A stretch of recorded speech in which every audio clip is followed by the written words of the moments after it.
Pinalalahanan ni outgoing Defense Secretary Norberto Gonzales ang kasundaluhan na panatilihin ang kanilang profesionalismo at huwag hayaang sirain ito ng maruming politika sa bansa. Ito na lamang ang tanging institusyon sa bansa na tinitingala ng mamamayan. Ito na lamang aasahan sa anumang oras na pangangailangan ng bayan, lalo na sa mga kalamidad dulot ng mga sama ng panahon. Sinabi ni Gonzales na huwag hayaang mawasak ang institusyong ito ng mga mapagsamantalang mga politiko sa ating lipunan. Long term effect nung nangyari kay General Bang sa Armed Forces? Ako tingin ko hindi naman long term ang effect. Dahil tingin ko sa nangyari na yan ay alam niyo mabilis ang Armed Forces na mag-recover eh. I think i-repair nila yan eh. Aayusin nila yan.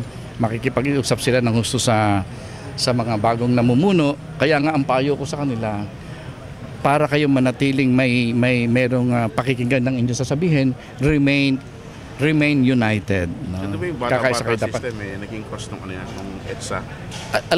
Alam mo na alis na natin yung bata-bata system eh. Ako talaga kung may mga nagre-recommenda sa akin na ganitong commander, ganito, hindi ko pinapansin yan. I always refer back to the Board of Generals. No? Sino ba talaga? General Bangit, pwede mong bumalik yung bata-bata system? Palagay ko naman na dahil malakas naman ang institusyon ng Armed Forces ngayon, baka naman hindi mangyari yan. Kasi mukhang ang tinamaan lang naman si General Bangit. Kaya nga nagsakripisyo na yung tao, umalis na. Para hindi na magulo pa. Di ba sabi niya sumunod dapat sa Commander-in-Chief, hindi lang ba dapat tama lang yung ginawa na since iba na yung Commander-in-Chief na aalis naman talaga?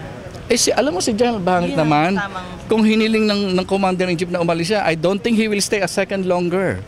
Kaya lang kasi, ang tingin ko lang na nangyari dyan, hindi pa naman nakaupo hinusgahan na kapito ko sa posisyon, hindi naman ang gano'n ang pagkakakilala ko kay General Bangit. Si General Bangit, kung sinimplihan lang yan, sinabi, ayaw ko na sa iyo. Sigurado ko si General Bangit, immediately, yes sir.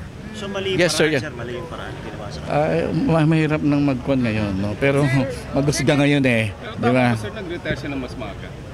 Well, ang tingin niya kasi yun ang pinakamaganda niyan dapat gawin para ma-save niya yung kanyang institution na pinakamamahal niya.